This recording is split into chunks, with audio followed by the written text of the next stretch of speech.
前段時間我剛剛聊過来自英國的宿棍打着为了玩家的旗號對 Steam 發起集體訴訟的鬧劇，沒想到大英帝國是真的閒不住啊。才過了不到2周，英國衛報 The Guardian 又出了個針對 Steam 的所謂報道，再一次刷新了我的認知下限。文章的標題叫做這不該成為常態，開發者就全球最大 PC 遊戲平台 Steam 上的仇恨與偏見問題而發聲。光看到這個標題啊，我就已經滿頭問號了。Steam 上的仇恨與偏見是什麼鬼啊？然後當我看到文章的副標題的時候，我瞬間就懂了。副標題是這麼說的：多位遊戲開發者表示，該平台的內容審核機制存在問題，導致論壇中充斥着無人監管的仇恨言論，以及大量反覺醒立場的針對性惡意差評。來了，又來了，又是熟悉的味道，熟悉的文筆。這些做不出好遊戲的垃圾開發者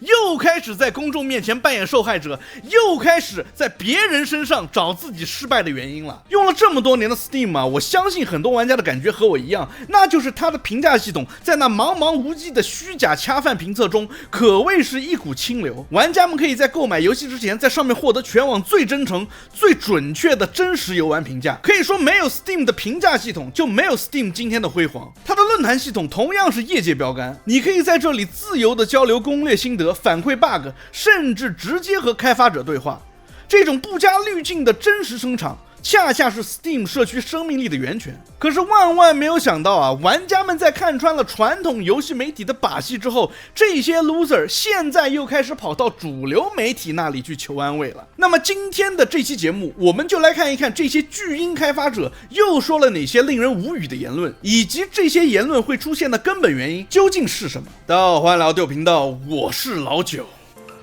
文章一開頭說到，多年來，根據使用該平台的玩家和開發者的說法， Steam 一直讓辱罵和仇恨言論在其審核機制下漏網而過。據接受衛報採訪的開發者表示，辱罵，尤其是針對跨性別開發者的攻擊，在這個平台上幾乎成了日常。在評論區、討論區，只要是在 Steam 上你能找到的任何地方，大家幾乎隨時都在相互攻擊。整個平台上沒有人是安全的，無論是開發者還是消費者。這剛一開頭我就看不下去了。什麼叫做 Steam 上你能找到的任何地方，大家都在相互攻擊啊？根本就是一派胡言。為什麼我看到的高讚評論，要麼就是那種像微型論文一樣的詳細評測，要麼就是那種一句話就概括了大家共同感受的神評呢？還什麼針對跨性別開發者的攻擊，你怎麼不提這些跨性別開發者為了在遊戲中推行自己的政治理念，把一個又一個遊戲系列毀掉的那些破事兒呢？而且衛報你竟然還有臉標榜自己根據該平台的玩家和開發者的說法，請問你採訪了哪位玩家了？你告訴我有哪個玩家跟你的觀點是一樣的嗎？真的，我們又被莫名其妙的給代表了。文章又接着說道，除了 Steam 論壇中的內容之外，消息人士還指出了2個主要的擔憂點：一是發布在遊戲 Steam 頁面上的偏見評論會對遊戲的銷量產生巨大的影響；二是 Steam 鑑賞家會對追求多元包容的遊戲發起針對性的抵制活動。我們先來看看他後面的那句 Steam 頁面上帶有偏見的評論會對開發者的銷量產生巨大的影響這句話這句話就是典型的倒果為因，不是差評讓遊戲銷量不佳，而是你做的遊戲不好玩，讓玩家留下了差評，你的遊戲才因此銷量不佳。真的，這些開發者能不能搞清楚啊？這些人還抱着那一套只要我營銷做得好，玩家肯定買賬的老舊思維，說白了就是把玩家當成了傻子，還說 Steam 玩家抵制 DEI 遊戲什麼什麼的。不是玩家抵制 DEI 遊戲，而是玩家抵制不好玩的遊戏。之前的《博德之门3》，更早的质量效应，這些包含 DEI 元素遊戲的大賣就是最好的例子。你們的遊戲賣不動，只不過是因為你們做的遊戲只有 DEI， 沒有遊戲性，僅此而已。當越來越多標榜 DEI 的遊戲都不好玩的時候，你怎麼能怪花了錢上當受騙的消費者給你們貼上刻板印象的標籤呢？緊接着後面的很大一段篇幅都在圍繞2個開發者的所謂悲慘遭遇展開。其中一個開發者說自己花了2年時間想要刪掉2條評論，說是評論裡有人身攻擊，甚至帶有歧視暗示。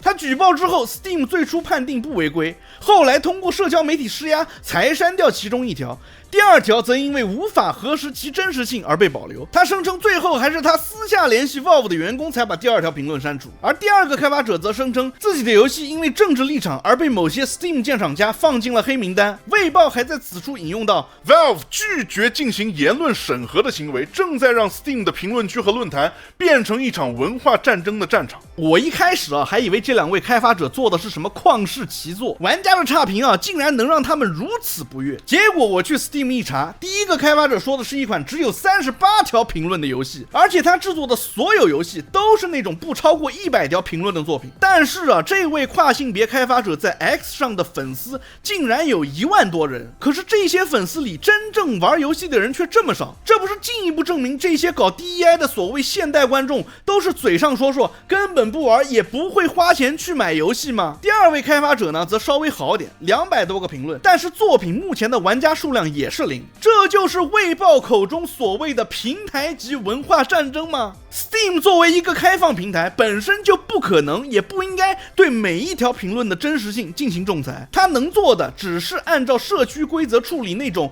特別明顯的違規內容，而不是去判斷誰說的對誰說的假。否則平台就必須變成一個事實裁判所，每條指控都要調查舉證，每個爭議都要給出官方的定性，那才是真正的不現實。更何況這些評論少得可憐的遊戲，僅僅因為2條惡評就被英國衛報折騰成了所謂的文化戰爭的樣本，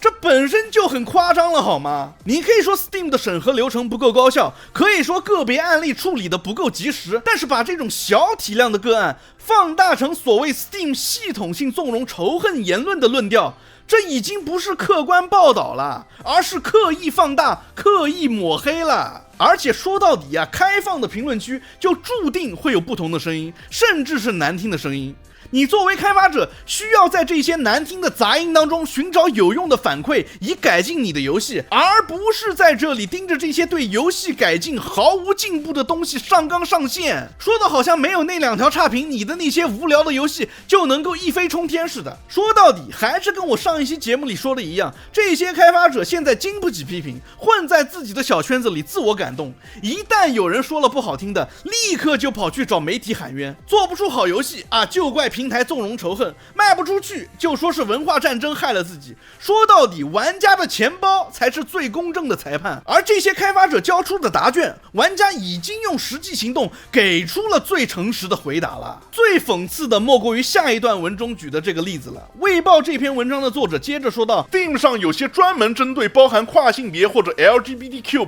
角色的遊戲，他在這裡舉了一款名叫《漫漫長路沙烏之旅》的遊戲為例子，還引用了開發者說的話。這位開發者說，毫無疑問，這些反覺醒的 Steam 鑑賞家給遊戲帶來了虛假的負面關注。Valve 拒絕對這些行為進行審核，使得 Steam 的評論區和論壇成為了某種文化戰爭的戰場，也讓他們對邊緣群體和普通玩家來說不再安全。而玩家只是想要好好玩自己買到的遊戲。首先我認同玩家只是想要好好玩自己買到的遊戲的看法，這一點我給予肯定。但是就讓我們來看看這個什麼所謂的虛假的負面關注到底是個什麼東西。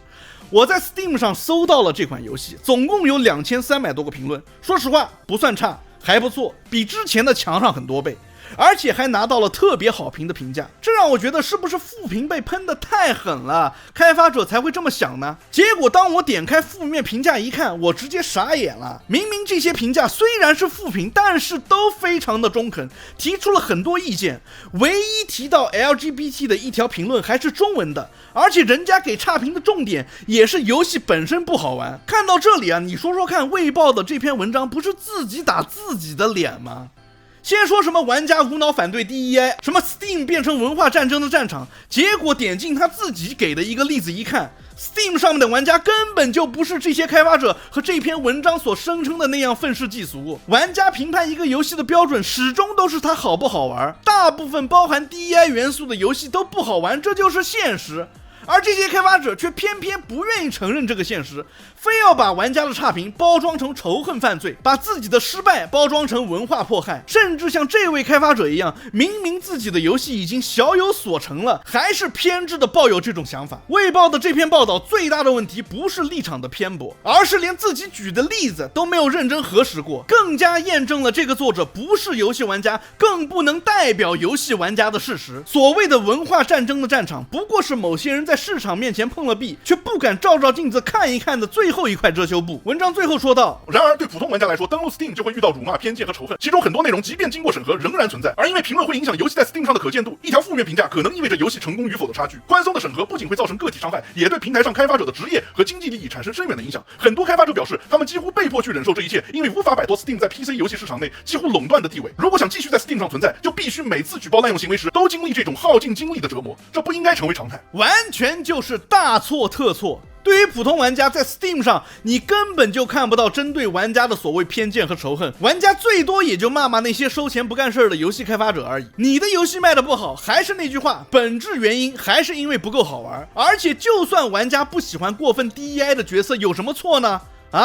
我們遊戲玩家這幾年被這些政治正確的游戲坑的還算少嗎？知道在這裡哭窮，那你當初設計遊戲的時候，怎麼就不知道該把遊戲設計的更偏向大眾的審美呢？既然你也知道你不是在用愛發電，那我們就好好的從商業的角度分析一下好了呀。既然你也是要賺錢，那你的目標用戶就應該是大部分遊戲玩家 AKA 大眾審美的直男，對不對？你搞了一堆不符合大众審美的角色，為什麼還指望他們會買單呢？說白了，你就是把自己的失敗歸咎於仇恨的環境，而實際情況卻只是因為你没有搞懂玩家的心理，你没有搞懂玩家們想要的是什麼，你沒能做出讓玩家真正享受的遊戏而已。Steam 的評論區不是文化的戰場，在現實裡，玩家只關心一件事情，那就是遊戲好不好玩，其他的一切都是開發者自導自演的鬧劇。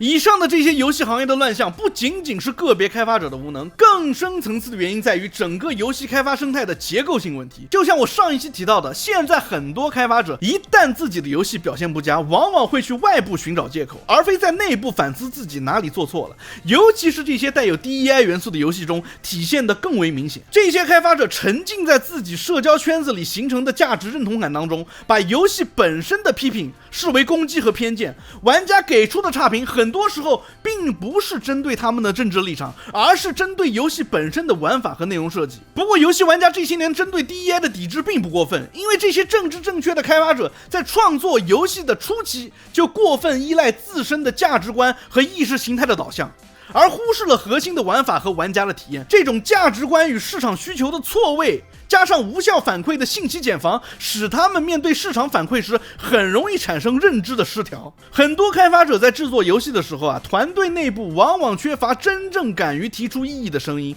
甚至會因為害怕衝突或者政治敏感而選擇附和主流意見。這種回音式效應，或者說這件皇帝的新衣，會讓他們對外界的反饋敏感度進一步的下降。而且現在很多開發者往往将玩家群体看作是抽象的外人，看作是不存在的假想敌，而不是具體的在意游戏玩法體驗的人群。這種心理距離感讓他們更容易把差評人格化，誤認為玩家是在針對他們自己，而非針對作品本身。同時，遊戲行業內對於 DEI 和其他社會議題的過度關注，也讓開發者形成了一種自我強化的道德優越感。他們會認為只要政治理念正確，作品就理應被認可，這反而削弱了对遊戲設計本身的自我批評能力。長此以往，開發者與市場與玩家之間形成了一種反饋的錯位，玩家的真實體驗信號被過濾、被曲解，而開發者依舊在自己的價值體系中自我驗證，最終造成了創作和商業上的反覆失敗。而 Steam 的存在則剛好體現了玩家的評價和社區反饋的力量。Steam 不僅提供了開放透明的評價體系，讓玩家能夠真實地表達自己遊玩的感受，